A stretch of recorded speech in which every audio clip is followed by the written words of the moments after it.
Mesdames et messieurs, The greatest festival of our contemporary society, the Olympic Games, is about to begin. this is gonna be close. Oh! They're all completely gassed! They've given it everything on the global bucket! Oh, yeah! No! Oh! Brilliant, brilliant, brilliant. But that is an Olympic championship. Ready. Hello, fans of Czechoslovakian, and welcome to another episode of Keep the Flame Alive, the podcast for fans of the Olympics and Paralympics. I am your host, Jill Jarris, joined as always by my lovely co-host, Alison Brown. Alison, hello, how are you? I am well, though I am trying very hard not to say something culturally inappropriate How so? because of our guest today and his new book.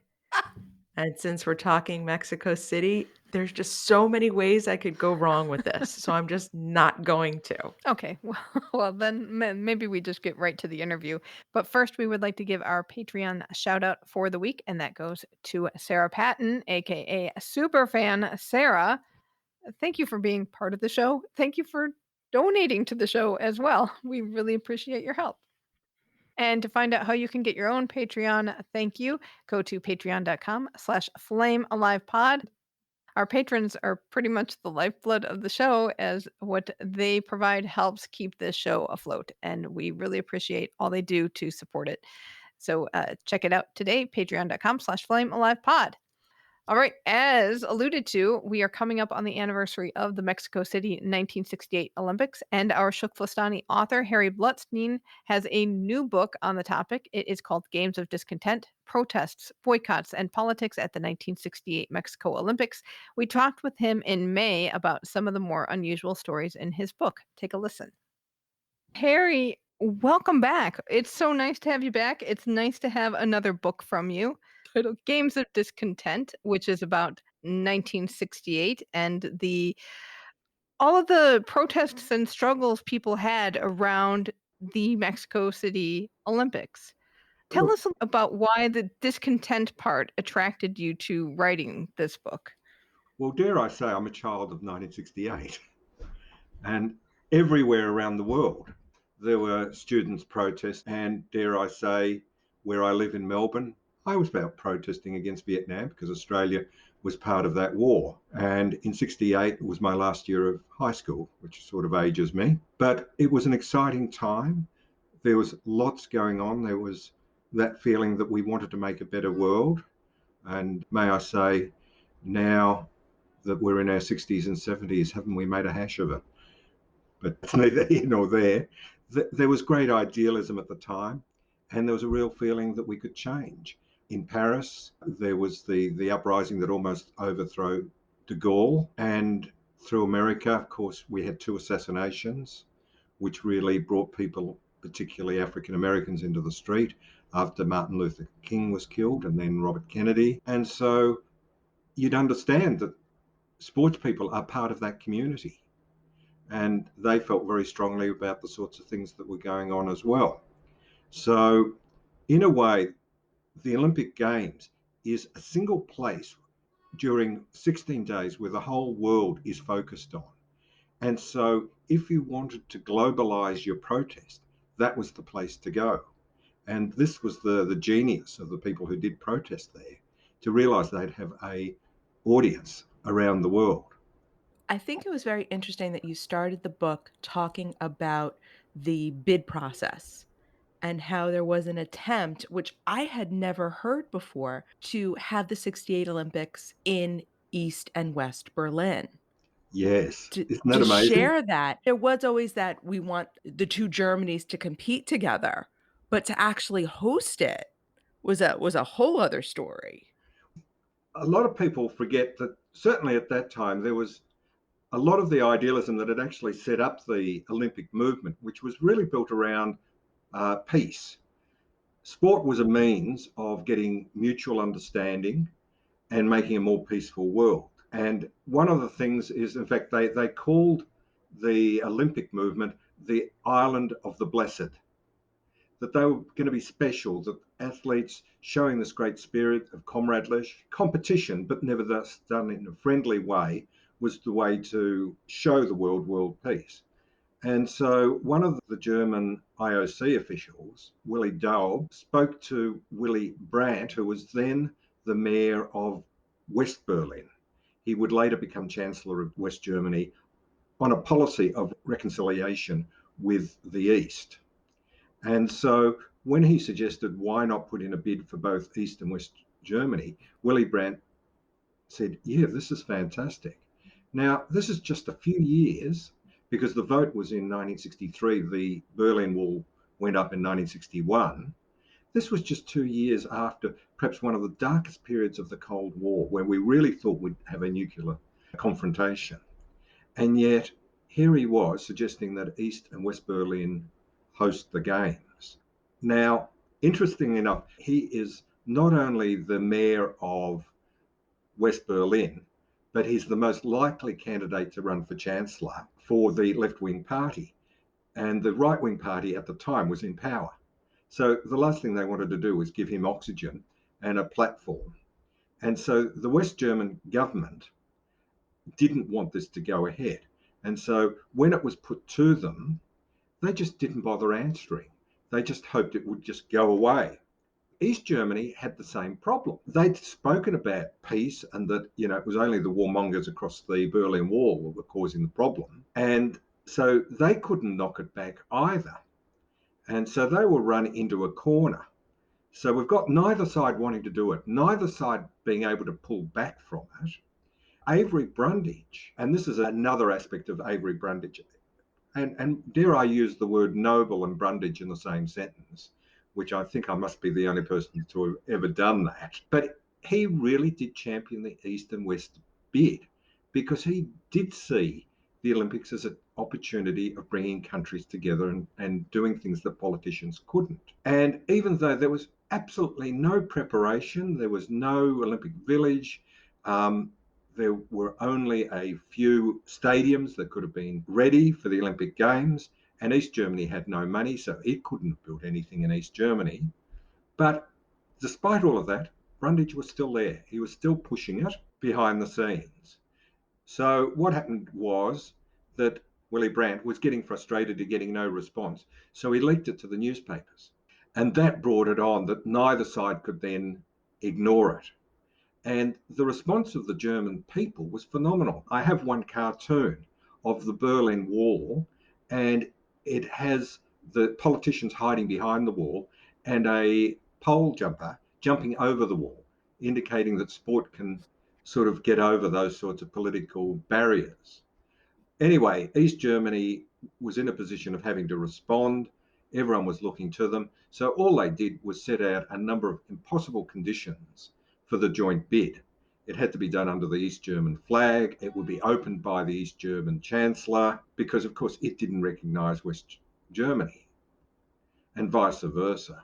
So eventually it died, but the IOC gave it a good shot. And then of course it was left up to 4 cities, Detroit, Lyon, Buenos Aires, and Mexico City, to fight it out. But it was reminiscent of what we're even seeing today, how there's all the talk of North and South Korea bidding for 2032. It's for all and this comes up repeatedly in your book, the idea of the IOC and the Olympics staying out of politics. Still somehow the Olympics become embroiled in politics. That's right. I guess, and the conclusion of my book is that the Olympic movement, certainly still in 68, I don't think they pretend as much these days. It's all, the commercial has just taken over to such a degree. But certainly in 68, there was that feeling of idealism was still about. But what it was an idealism in words and not in actions. So the sorts of actions by the various people who did protest in Mexico City would be very much in keeping with that peace message of the founder, back in, 1896, the first Olympics. Yet they were ready to punish those athletes for showing the sorts of idealism that was consistent with the Olympic ethos. That's the great tragedy of the Olympic movement. So 68 is the first time we ban South Africa from participating. Not quite. They'd been suspended in 64, and then there'd been a sort of an inquiry, and they decided that they would go in 68. And this is when a protest movement that was run by a South African of mixed descent, a guy called Dennis Brutus, who was, among other things, a poet and a sports person. So he was both things. And as he was going through university, he was watching very talented black and mixed race athletes who were just as good as the whites that were going to the Olympics, yet were banned from it. And so he started a movement, and his philosophy was that if you could open up sport to multiracial competition, it would undermine apartheid. So there was a philosophical argument there.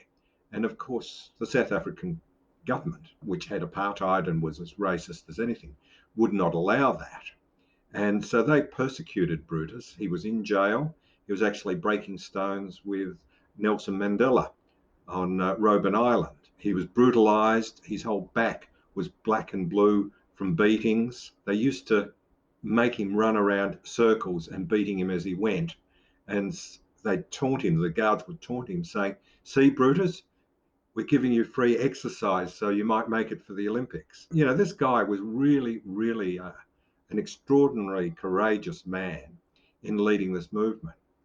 Eventually, he gets out of Robben Island and he leaves South Africa, and he continues lobbying to get particularly African countries to boycott. And he succeeds to such a degree that it looks like perhaps 20 or 30 countries may boycott. And the IOC, despite that, we're going to continue to allow South Africa to compete in 68. And eventually the pressure gets too much. Brundage does a mercy dash to South Africa, and he doesn't want to expel South Africa, so he asks them to actually withdraw because of the danger to their athletes, even though there's no threat against their athletes at this point. And the head of the local Olympic committee sort of said, "Look, I'd rather have our athletes attacked in Mexico City than being hung in Johannesburg, because that's what would have happened." And so eventually the IOC, after 3 votes, decides to uninvite South Africa, not because they're unsuitable, not because they're racist or because of apartheid, because of the fear of violence, which was never there. And so it was really, really quite pathetic. But what happened afterwards is really interesting. Afterwards, the South Africans, to, in a way, show that they're still part of the world community, organised their own games called the South African Games, which is held a few months later. And being South Africa, there was one set of games for the blacks and one set of games for the whites. They used a version of the Olympic rings. And in my book, I actually have a photo of a stamp that was produced in honour of the South African Games with the rings. And they invited, at least for the white games, white athletes from around the world, except that they made a couple of mistakes, and they accidentally invited a Chinese German boxer and then quickly uninvited him, and a Maori from New Zealand, and they quickly uninvited him. And then there was the problem of the local town where it was going to be held. The stadium was segregated. And so that was going to be a bad look, because they were trying to say, well, you know, we're tolerant of the races and we just have a, you know, they don't mix too much, and so on. So the government actually had to lean on the local council to allow it. But of course, the non-whites were all behind barbed wire and, you know, with a bad view of what was going on, and none of them bothered turning up. Why would they? What's so interesting to me about this story is that we see echoes of it going down into subsequent Olympics. So in 76, there's a huge boycott by African countries. In 80 and 84, when the US and allies boycott, and then the Soviets and allies boycott, they too staged their own sort of mini Olympics. Right. So 68 feels like all these political and country gestures related to the Olympics begin. It's the start of so many different things. And of course, all the protests. Exactly right, Alison. And, you know, that's why it's such an important Olympics. And in a way, the Smith Carlos, you know, the photograph of the salute, has dominated, and we think that's all that happened. But as you say, there was a lot more.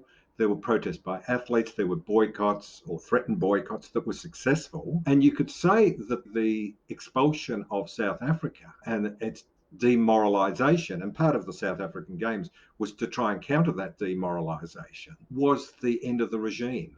Because Brutus was right. Once you lost that legitimacy in sport, that was more important to South Africans, white South Africans, and really led the way to eventually them handing over to Mandela and the end of white-dominated rule. So, yeah, look, it's phenomenal. And, of course, we haven't dealt with the Mexican students. And they also used the opportunity to protest in the street. Yeah, so And that's a big part of your book talking about. So this was like happened so much at American universities at the time, a student exactly. protest. And what specifically were they protesting against? We talk about 1968 as, the period of student protests around the world. They were everywhere, Paris, Berkeley, throughout Europe, Japan, and in Mexico City. The difference is that they didn't have the same objectives. And in a way, and this is the great irony, the Mexican students were looking for the same freedoms that Americans had and American young people had. And so they were a long way behind. It was basically a one-party system. The government had been there going right back to the Mexican Revolution. The Mexican Revolution was a time of idealism, and what was called the Mexican Revolutionary Party, I haven't quite got their exact name there, was supposed to keep that ideals of that revolution alive. And by 1968, they hadn't. They were corrupt. There was a wider gap between the rich and the poor. Democracy had really gone. It was a one-party system. So they had real reason to protest. And so it had started spontaneously the previous July, where some high school students had protested and had been beaten down by the riot police. And the reaction of the Mexican government was over the top. So at one point, the students locked themselves into a building. And so the riot police got a bazooka and blew the doors off. And all the protests after that were met violently. So the students weren't doing very well. They were being marginalised as communists and all the other sorts of abuse that they could get from the government. And the society, the general, older people, the generation gap existed, and they were very uncomfortable with the sorts of demands of the students. And then it really came up to the Olympics, and the students thought, here is our opportunity to be seen by the world and to embarrass our government. Now, a lot of the students actually supported the Olympic Games. A lot of them actually worked for there.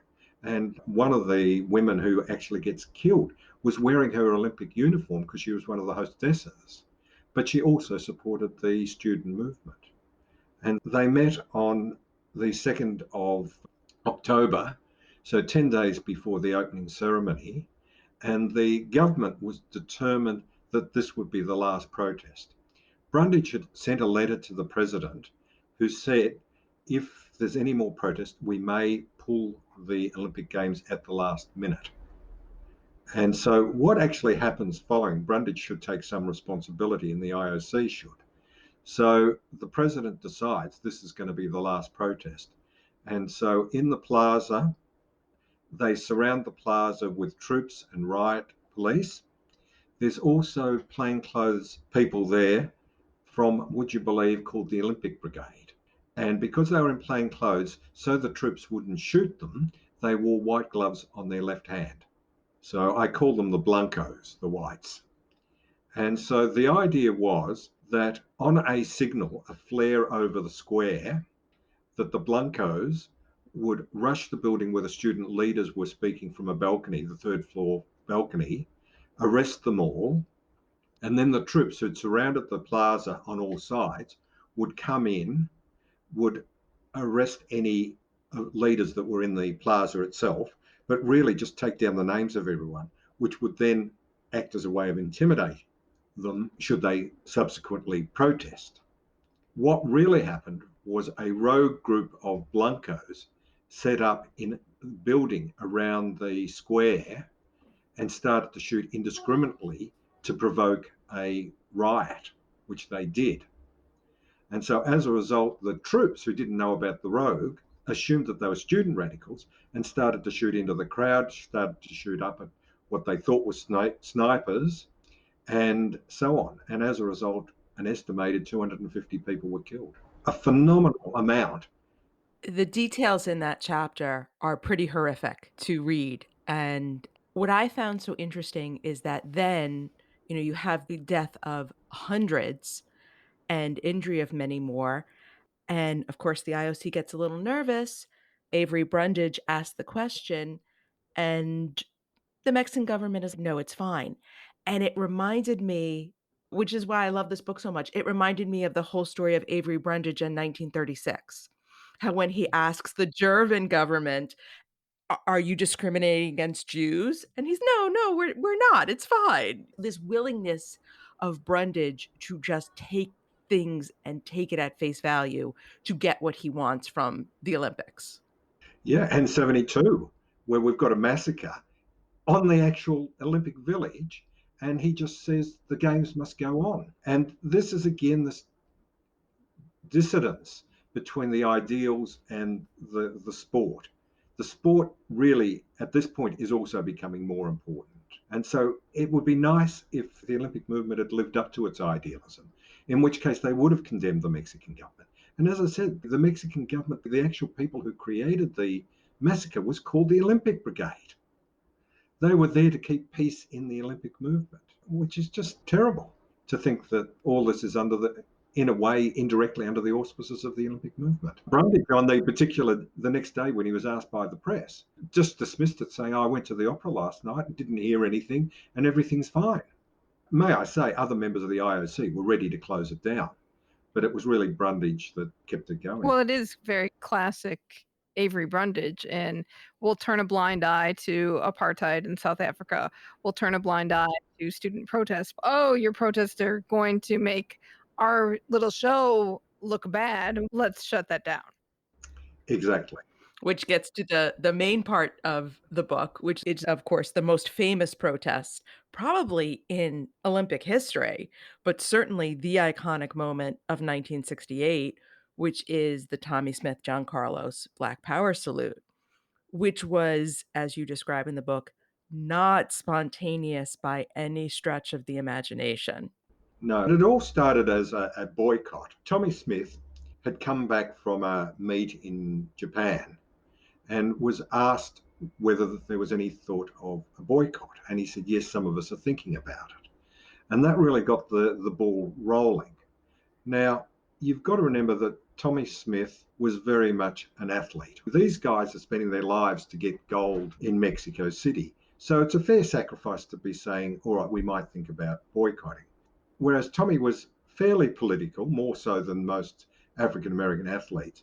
He really was under the mentorship of a guy called Dr. Harry Edwards, who'd been an athlete. And at that time, the general route of an athlete was, for an African-American athlete, start off dirt poor, your passport to perhaps a pro football and earning a bit of money is, win a medal. So sport was really important, particularly athletics, for African Americans to get on. Harry Edwards was unusual. He was a talented athlete, but he decided to make his way through academic courses, because at those days, the African Americans would also get a scholarship. They would do all the soft courses to get them through. Their professors would know to pass them no matter how bad their work was. They'd have tutors, all that sort of thing, which I'm sure doesn't happen anymore. But certainly it was the case. Harry Edwards said, no, I'm going to make this on my own. I'm going to do serious subjects like sociology, and didn't want to allow him at first. And eventually he broke through, and they said, if your grades drop, you're back out to doing, the soft subjects, which he dismissed as badminton 101. And he did well, and he ended up getting a job at San Jose as a part-time professor, was a great mentor to the African-American athletes. And it was called Speed City because there was a lot of very talented athletes. There was Tommie Smith. There was Lee Evans, who sadly has just died. And later on, John Carlos joins them from East Texas. So they're all together at this one university? Exactly right. And they're under the tutelage of Bud Winter, a very talented coach. And Harry Edwards is organising protest. He has this idea, a little bit like Brutus in South Africa, that, Americans are glued to their TV screens between 1 and 6 p.m. watching sport. This is the time when we can get to them and make an impact on them about that not all is well in Black America. And so he organised, at the time, Tommie Smith comes back from Tokyo. Harry Edwards is organising his first protest, which is a boycott of the first football game of the season. It succeeds. San Jose, the president there, calls for an inquiry on discrimination against African Americans at the university, and it was real. There were real problems there. It's 68 after all, and there were changes. And so Harry Edwards had chalked up a success, and then he moves on to talk about the boycott that had been first mooted by Tommie Smith, and he starts organising it. He travels around the country trying to get athletes on board, and he creates what's called the Olympic Project for Human Rights. And the idea is it's not just about African American and racism in America, it's about human rights everywhere. They talk about apartheid in South Africa, although to be quite honest, they didn't have a clue what was going on in South Africa. And there's a real split among the athletes because some athletes are agreeing with Edwards that they should boycott Mexico City. Other athletes are saying, no, we want to race and win. And that in itself would be a protest. And then there are other athletes saying, look, I'm an athlete. I've trained my whole life for this. I just want to go compete, which sounds awfully familiar. It does. Even the athletes who said, we'll boycott, and if you carefully read the comments by Tommie Smith and Lee Evans at the time, they were more or less saying, we're happy to go too.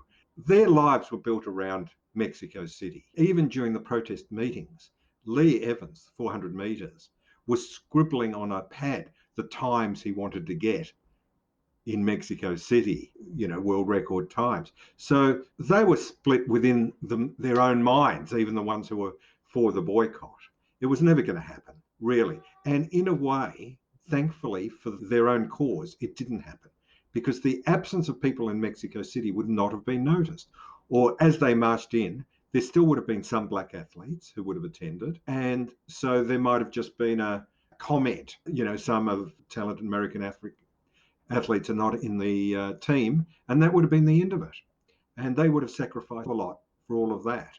And thankfully, they decided to protest this the way they did, in a way that was amazingly photogenic. So we're gonna skip ahead. There's a lot of interesting pieces in the book leading up to when the athletes are in Mexico City. So we'll let people read that part. But we get to Mexico City, and the African American track athletes are discussing, what are we going to do when we race? Are we going to not actually race? Are we going to do something on the podium? You get the night before the 200, Tommie Smith and John Carlos know they are medal favorites and still haven't made a decision as to what they're going to do. Not only that, there's also dissension with their wives. Both Denise Smith, Kim Carlos, and Linda Evans are very radical, much more radical than their husbands. If you see photos of them at the time, they've got the big afros and so on. And they're saying to their husbands, what are you going to do? And their husbands are being very ambivalent. And they say, well, perhaps we won't shake Avery Brundage's hand on the podium as a snub, which is hardly a photogenic protest, as what eventually happened. And so what happens is, in the face of their husbands' intransigence or reluctance, because all of them want to win gold medals. That's their focus now. Having gone through everything else, they're ready for a token protest. But they don't want to lose their medals because of a protest, and they're focused on the next day. And so the wives hop into a taxi, go downtown to a department store in Mexico City and buy up as many black objects, scarves, gloves, and so on. And they come back and say, do something. And so the guys run their race. Tommie Smith comes first, Carlos comes third, an Australian, Peter Norman, comes second, and they're all down in what's called the Athletes' Lounge under the stadium, waiting for the call to return to the stadium to get their medals. And they're there for about 45 minutes. They get ready for the medal ceremony, and then they sit down and say, what are we going to do? And this is where there's a great dispute between Tommie Smith and John Carlos. John Carlos says, it was all my idea. Tommie Smith says, it was all my idea. Neither of them say it was all our wives' idea, and we wouldn't be talking about it had it not been for them. Peter Norman is listening. Peter Norman is an interesting character, supported black rights in Australia. Aborigines were dreadfully treated in 68, still are. But of course, it was their protest. It wasn't his protest. So he listens carefully to him. And it's only through his testimony, I was lucky to actually find a tape recording he gave just before he died. And it actually tells us whose idea it was in that athletes' lounge 45 minutes before the race. Do I make you read the book, or will I tell you?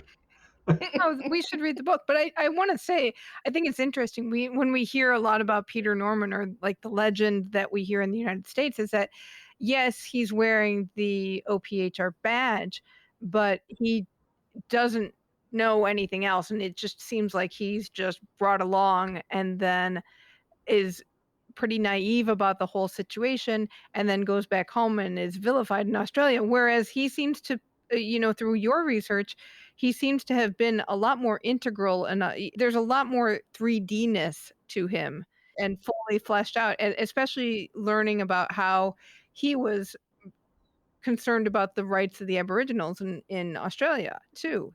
I had more sympathy for it. Peter Norman, as you say, was more than just a sports person. He was very religious. He was part of the Salvation Army. And just to give you a little bit of geography, I live about a mile away from where he used to live. So when he marched around the streets of Thornbury, banging his drum as part of the Salvation Army, I was probably one of the little kids running after him, listening. So he used to attend sport meets with a jacket that said Jesus saved. And I know we're a long way away in Australia, but we certainly got a lot of news of what was going on with racial problems in the States, more so than what we were reading about our own Aborigines. But there were freedom bus rides in Australia as well, and he would have been very well aware of those sorts of things. So he had probably a more sophisticated understanding of what was going on in America than Smith and Carlos did of South Africa. Can you just talk a little bit about what race relations in Australia at that time looked like? Okay. It was very much patronage. We didn't have the same sort of white supremacy because there were so few Aborigines. They really lived outside the cities. There were small, and I wouldn't even call them ghettos, but concentrations of Aborigines living in inner suburbs, often in slum areas. They only got the vote in 1967, the year before. They were only given citizenship rights through that referendum, which was passed overwhelmingly. It was sort of benign neglect rather than racism in Australia. A lot of famous footballers were playing at the time, but at the same time, they suffered from racism from both on and off the field. I won't pretend it was not a racist society, but it was a casual racism rather than the sort of hatred that you get in the States at the time, where the N-word had enormous impact. But Peter Norman was not unaware of this issue, not just what was happening in the United States, but personal in his own Yes, country. yes. It made sense to him what Carlos and Smith were talking about. Totally. And being part of the Salvation Army, he would have dealt with Aboriginal communities here. So no, his depth of involvement may well be greater than their involvement, if you like, at a political level or understanding. So anyway, they're sitting in the thing. They decide on the gloves. Carlos hasn't bought his gloves. So for the guy who said it was all my idea, it showed a certain amount of neglect, absent-mindedness. And now Peter Norman pipes up and he says, why don't you wear one glove each? And they say, yeah, why not? And that's what happens, which is why when you see Tommie Smith, considering they're his gloves, he gets to wear the right one and Carlos gets to wear the left one. And at this point, Peter Norman says, look, I support you guys. What about one of those badges, to indicate my support, the Olympic Project for Human Rights? And they say, no, you're not getting ours. It's part of our outfit. We're wearing it.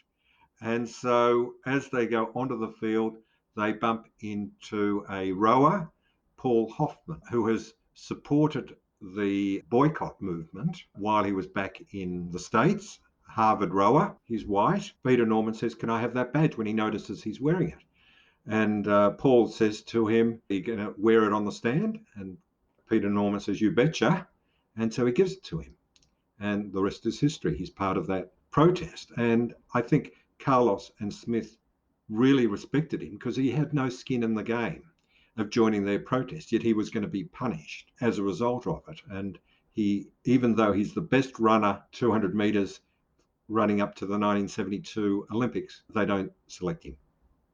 What's so amazing is that, we're going to talk about some of the other protests that were done, but the Carlos and Smith protest has become this larger than life moment because of that iconic photograph and the image that just zoomed around the world the next day. And you have a whole chapter at the end talking about how the visual power of that was so 1968 because we were being televised. There were so many reporters, and that image made the protest.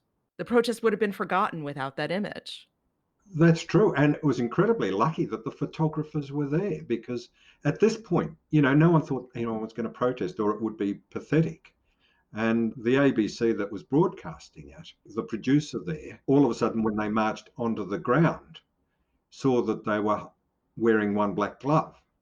And he quickly got his camera crew there in place. The thing was over. No one ever broadcast anything about the medal ceremonies much. And all of a sudden the camera crew were there. And I've seen the full footage, and you see them marching onto the field with their glove and a single shoe. And they get to the stadium, and there is two protests. The photo that you all associate happens when the national anthem is played, but they actually raise their fists to begin with, as before they're actually given their medals. And they hold up their fist in one hand and their shoe in the other. And may I say, that is the first case of a sponsored protest, because the shoe is a Puma shoe and they've been paid by Puma. And that photo people never see. And once again, we get hints of things to come. Lord Kalanen, who was the IOC president during the Moscow boycott, was involved in the medal ceremony. The Marquess of Exeter, who was very involved in 72 and 76, is part of the ceremony. And we start talking about shoe contracts as part of that protest. Exactly. And, it was the first visible, all the athletes were getting money from the shoe companies, Adidas and Puma. And Smith and Carlos were the only ones brave enough to actually say, we're getting money from these people and we appreciate it. And this is not divorced from what their protest was all about. Because of the amateur rules, they were particularly difficult for African American athletes. They had no family money behind them. They weren't middle class, coming from middle class families. So Smith and Carlos, both of them who were married and had one child each, as did Lee Evans, who's the third member of the protest, if you like, who's often forgotten. When they went away to compete, they were not earning money from their jobs, and they had to make do on $2 a day. And whereas someone like Dick Fosbury or Bill Toomey, who were white athletes, had family behind them, and they could go away for 2 weeks or 3 weeks, and they didn't necessarily need part-time jobs. For African Americans, it was a serious issue. And the money they were getting from the shoe companies was absolutely essential to sort of deal with their disadvantage. Can I indicate a story that's not in the book that you might find fun? Yeah. Okay.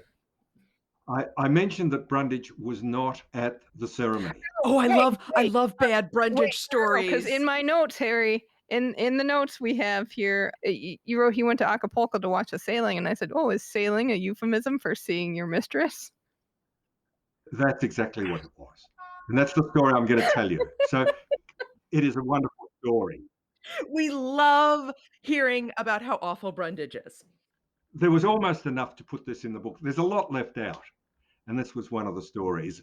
And I actually checked with the yachting people. I actually ended up ringing up about 5 yachting people saying, "Did you see Brundage?" And he wasn't, because he was with his mistress. Okay, I'll do the story from the beginning. Okay, so Brundage gets wind that the athletes are not going to either shake his hand or wear gloves so they won't touch his racist skin.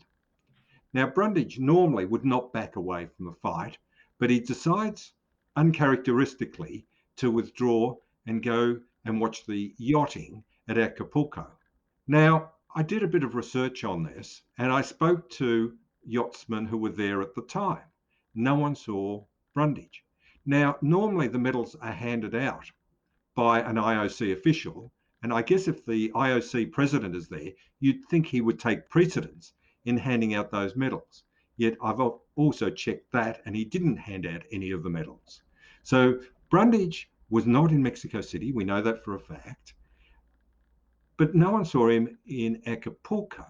But what was known is that he had 2 mistresses in Mexico City. We know that because he got into trouble with both of them, because he actually sent the wrong perfume to the wrong mistress at one point. So he had one Swedish who he had 2 children by, and that's quite well documented, and he had a Mexican mistress.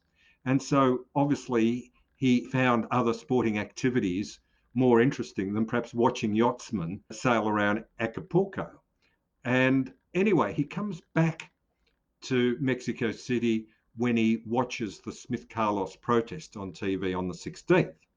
He rushes off to the hotel where the US Olympic Committee is, and I now have an eyewitness, a journalist who watched him leave his car, which has a young lady in the back. We don't know whether she was Swedish or Mexican, but presumably one of them. And as he's leaving the car, he's still speaking to her, except that behind him is a fountain and he falls in. And he gets out soaking wet, in which case he then gets back into the car, has to go back to his hotel to change before coming back to confront the US Olympic Committee about expelling Smith and Carlos from the Olympic Village. That story has not been told. I told you it was worth it. Well, and the amazing thing is that it feels like maybe that increased his, and the falling into the fountain increased his anger, because he was pretty bombastic with the USOC head. Oh, totally. He wanted, the guy's basically humiliated. And don't forget, being African American was all part of it. You know what happened to the Australian, how he was dealt with. Basically, he's called in by the head of the Australian delegation, a guy called Judy Patching, Judy for Julius.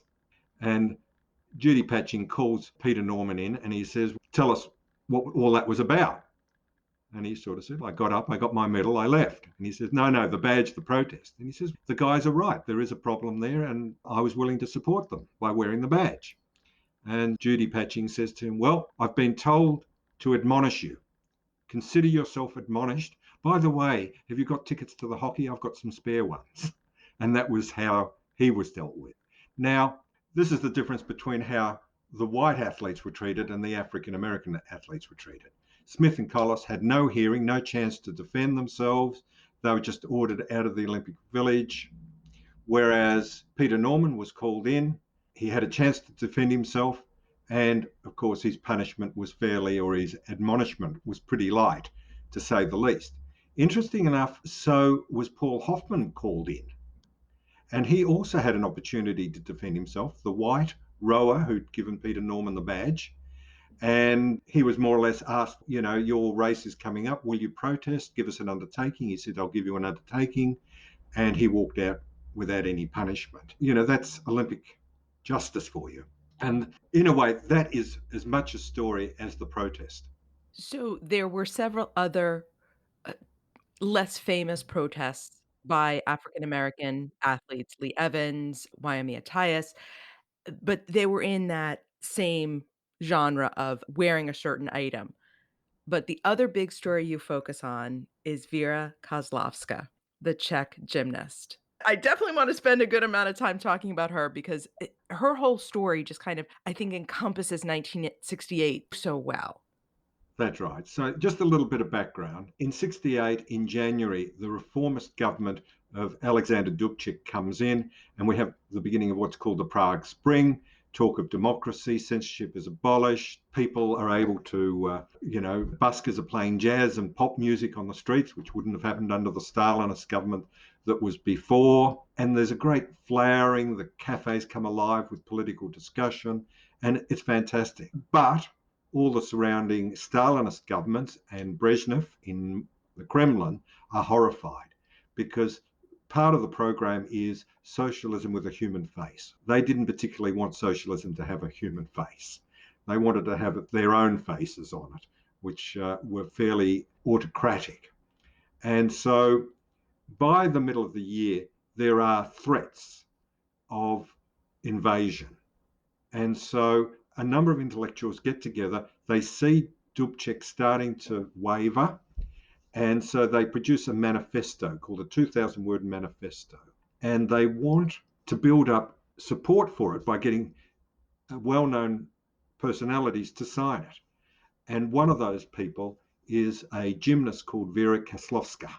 And she's won, I think, 3 gold medals at the previous Olympics. And she's expected to reach her peak in Mexico City.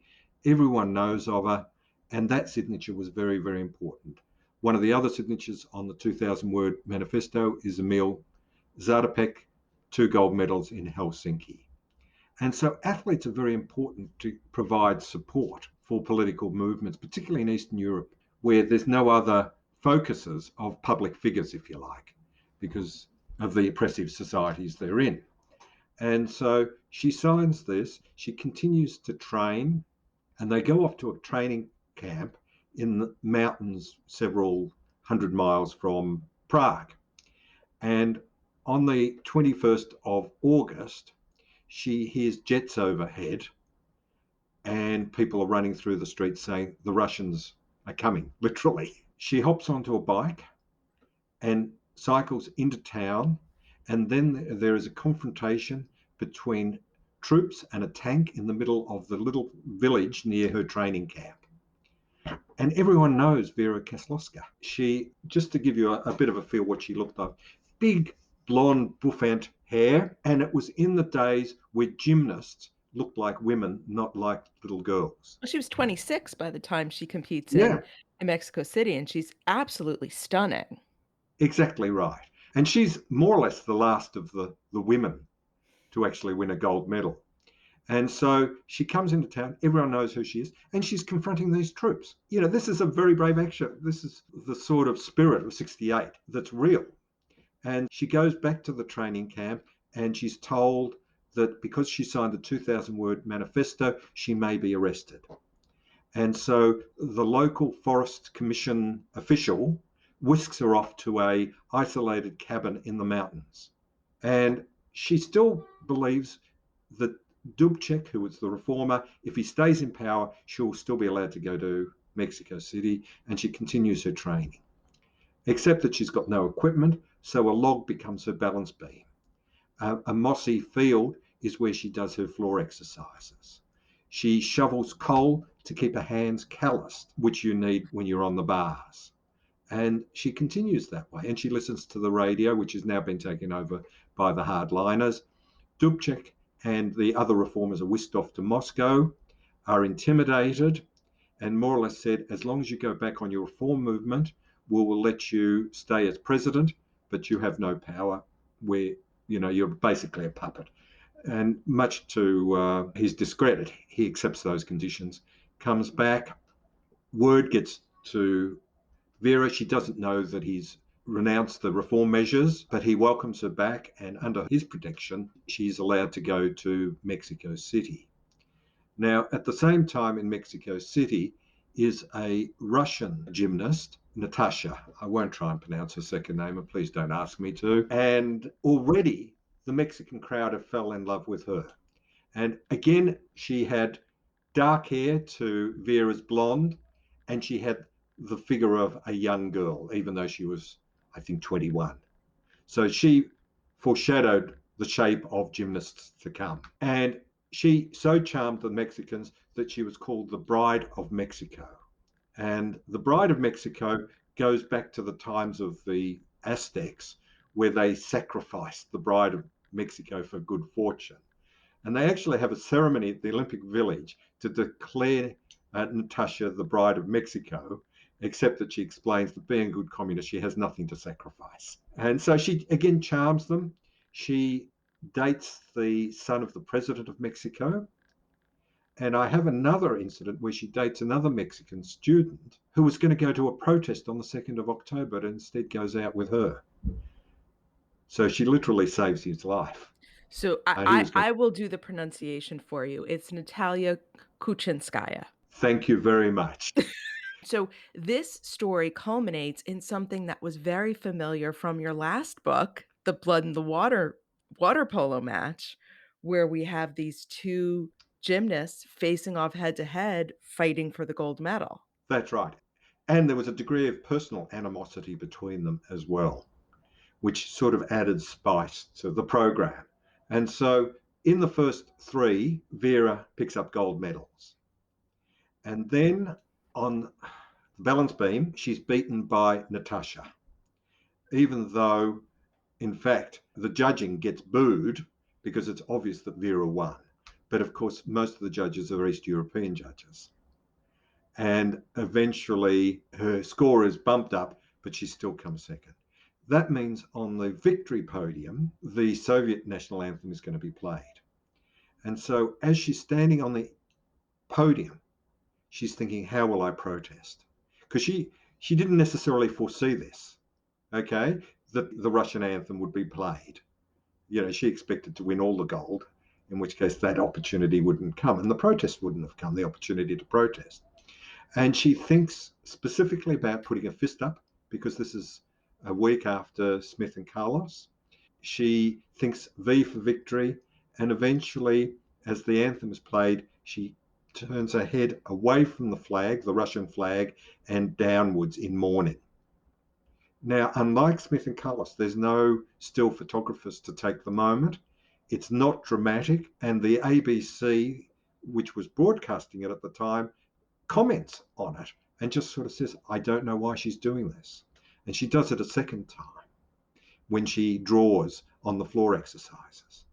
And so it's not even commented at the time. Now, the IOC would have known, because it's IOC officials that give out the medals, yet she was not punished. And I think it was a great relief to the IOC that, one, it wasn't dramatic, and two, the newspapers didn't comment on it. Because whereas attacking two African-American athletes in the 1960s would not necessarily have been very unpopular among white America, shall we say, whereas attacking a brave Czech who'd stood up to the Russians would have been very unpopular around the world, and the IOC would have been absolutely slaughtered. And that doesn't happen. And the Czech officials do not punish her, because in fact, before the Olympic Games, they'd called for the Soviet Union to be expelled from the Mexico Games. So they were totally all on board. And so after the protest, she gets married in Mexico City. It's the usual chaotic Mexicans love a wedding. And now Natasha is no longer the bride of Mexico. All of a sudden, it literally is Vera. And they've forgotten Natasha. She only wins one gold medal, and Vera is the bride of Mexico. It's a chaotic wedding where she's almost trampled to death by enthusiastic Mexicans in the cathedral. But then there's an afterlife. And again, her courage comes out, because athletes in the past who'd protested against Stalinist Czech government had ended up in the uranium mines. And she has signed the 2,000-word manifesto. But it's only her I think it was 5 gold medals she wins in Mexico City, that saves her from being the uranium mines. Zarapek, who also signed, does go to the uranium mines, not working as a miner, but in administration, until he renounces his signature on the 2,000-word manifesto. So he goes back on it. She doesn't. She refuses. She's even called in by the president. By now, Dubček has been deposed. She's called in by the new president and asked to renounce her signature, and she refuses. Not only that, soon after the game, she actually goes for a trip to America and denounces the invasion. This is one brave woman. Now, after Smith and Carlos's protest, you don't hear any more about them until recently, when their photograph and all the rest of it becomes, back in currency. But she was willing to stand up again and again and again and risk herself, her life, and so on in the face of an oppressive government. This is one brave woman and should be remembered as the face of the Mexico Olympic Games, in my opinion. And I think something you point out in your book, because there isn't that riveting image, you have a still that you've captured from, I guess it was the ABC Exactly. movie or television broadcast. And even in that still image, she's stunning, first of all. And the pain in her face of the pain that her country suffered is so evident. And I'm sad that that image doesn't exist. And clearly this woman needs a movie, because we have the training montage all set where she's using the tree as the balance beam and the coal. And the way you tell her story is so amazing. And I'm glad I got to read it, because it wasn't somebody, even though it was sort of pre when I started watching gymnastics. So I did not know her. Yeah, no. As I said, I hope the story gets known. It's known in Czechoslovakia. It's known in Mexico. Because she ended up in Mexico, right? She was up in Mexico. Do you want the end of the story, which is very sad, which is not in the book? Oh, no. Her husband supported the regime and they fought. They had 2 children, a boy and a girl, and then were separated, divorced. One day, her son, who was then a young adult, bumped into the father. They got into a fight and he killed his father. And he was arrested for murder and convicted. And it was only through her intervention that he was allowed out of jail. She was then seriously depressed for a number of years after that. Eventually, she came out of a depression, the communist regime ended, and she was actually made an advisor on sport to the new government, who happened to be Alexander Dubček as president, who'd come back. She then got invited back to Mexico City, where she was a hero. And there is a Czech documentary, and you can probably get a YouTube clip of it, of her dancing in the streets of Mexico as a woman into her 60s. So it's a bitter ending to her story. But at least she was recognised, at least in 2 countries, and I would hope perhaps more so after reading my book. So the Mexico City Olympics themselves did not have a bitter ending, because as you tell the story of the closing ceremonies, we've got mariachi bands, we have athletes breaking the rules and dancing on the infield, and there was a fiesta with just this wonderful, joyous moment where Avery Brundage just lost all control, and the inmates took over the asylum, and it was a full-blown party. It was. So a little bit of context, in 56, because there've been all those tensions, rather than marching in teams which could have ended up as a fight between the Hungarians and the Russians, they got all the athletes to come in mass onto the field, which was seen as the mingling of nations, the peace message and all the rest of it. And that tradition continued. But in 68, Brundage decided to end that tradition, and only 8 athletes would be allowed to march in from each team. The athletes, as you've just pointed out, had a different idea about this, jumped the fence, got around the Boy Scouts, who didn't look all that fearsome, and joined in. And as I said, they were dancing in circles. Some of the scouts who tried to stop them getting onto the field were carried on their shoulders and thrown around. And it really was the sort of spirit of togetherness that the Olympic movement is meant to personify. And as you pointed out, it's really sad that the IOC did not see that, which showed how much it was moving away from its original objectives. The book is amazing, and I really enjoyed it. And I was very excited. There was another appearance by one of our other friends, which is Madeline Manning Mims, who we had a conversation with separately. So Jill and I both excitedly noted on our notes, oh, Madeline is in the book too. Right. Oh, yes, yes.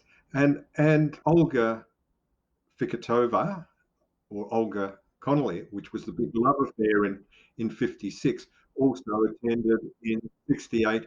And in 72, she carries the flag and has almost stopped because she'd done anti-Vietnam protests and was actually handing out pamphlets in Munich against the war. You know, the protest actually did continue, but in much more low-key thing. But it is interesting when you follow through people that I've written in one book and they're still around in other books, familiar characters. And it was great speaking to a lot of these athletes. Thankfully, 68, a lot more were alive than when I was dealing with 56.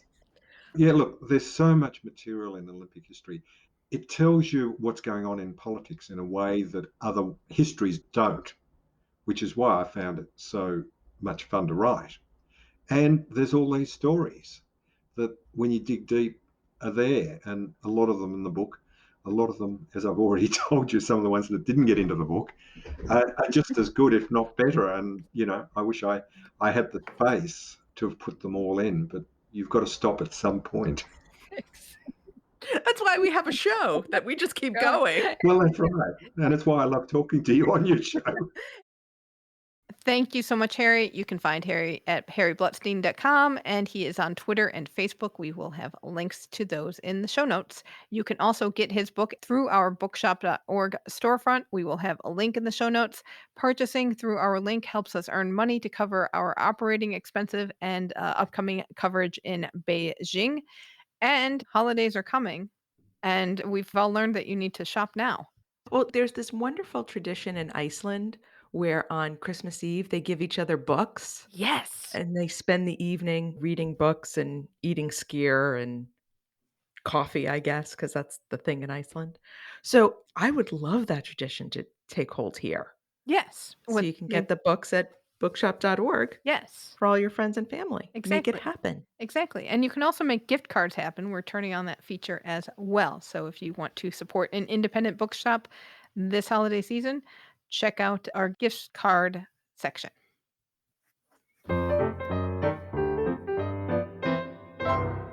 That sound means it's time for our historical games moment. This year we are focusing on Atlanta 1996 because it is the 25th anniversary. Stories all year long. Alison, it is your week. What do you got for me? I'm actually very excited about this story. So, since we were talking politics, I came across the story of Raed Ahmed, who was the flag bearer for Iraq in the opening ceremonies. He is a weightlifter.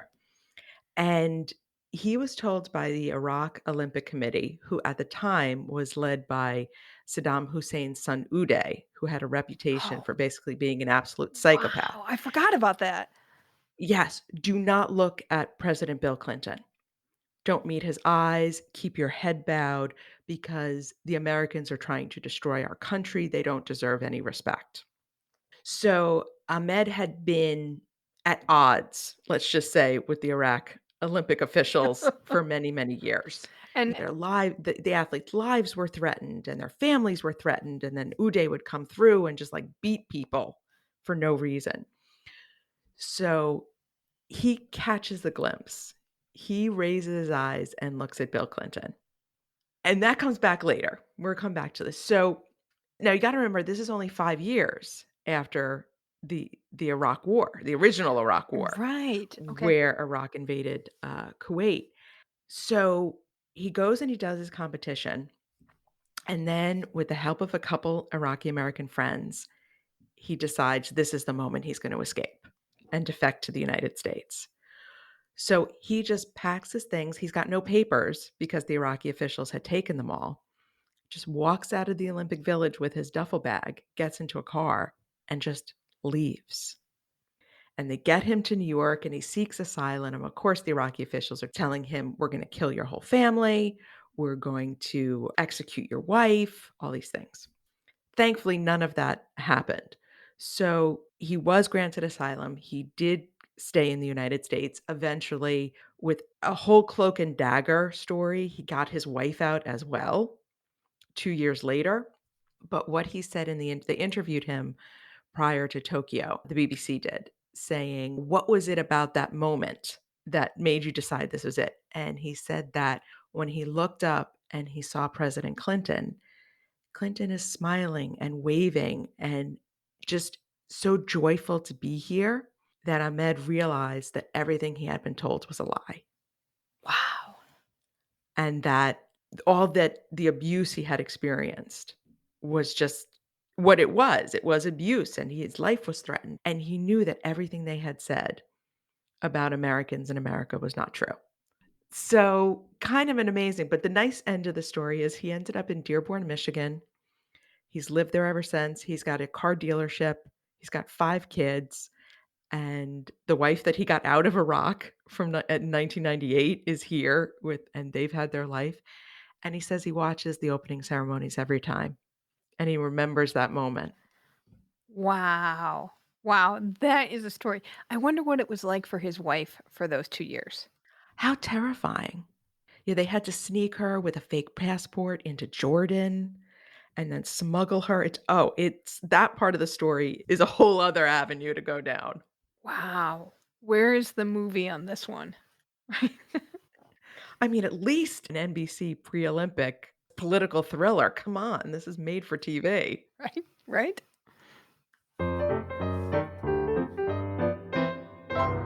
Before we move on, we wanted to let you know that our merch store is open again. We will have a link at flamealivepod.com/store. We have shirts, we have stickers, we have all kinds of stuff. We have masks if you need new masks, and it's great. And we're adding designs regularly. So it's not just the logo. We have a TKFLASTAN design. We have a country code designs, and we take requests for designs. Check it out, flamealivepod.com/store. Welcome to TKFLASTAN. It is time to check in with our team Keep the Flame Alive. These are past guests of the show. Kelly Clays has announced her engagement via Instagram, and they gave her a surprise engagement party at the moment. It was really sweet. And she and playing partner Sarah Sponsel are currently competing in the FIVB World Tour Finals, which go on through October 10th. They won their first match against the Swiss, Dupre and Heydrich 2-1. Water polo player Tony Acevedo will be inducted into the USA Water Polo Hall of Fame on November 7th at a lunch in Irvine, California. How has he not been inducted already? I know. I wonder if there was a time limit or if COVID messed up things, but yeah, definitely well-deserved for Tony. Pair skater Nate Bartolome competed with his new partner Katie McBeath at the Autumn Classic International in Canada back in mid-September. They placed 5th out of 7 competing pairs. The little gossip part of this is that Nate's former partner, Deanna Stellato-Dudek, and her new partner, Maxim Deschamps, placed 4th.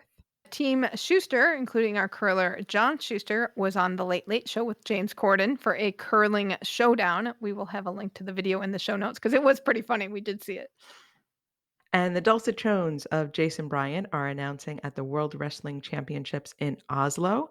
And these have been on the Olympic channel, so you can hear him in the background. And he's been posting videos of his hotel room.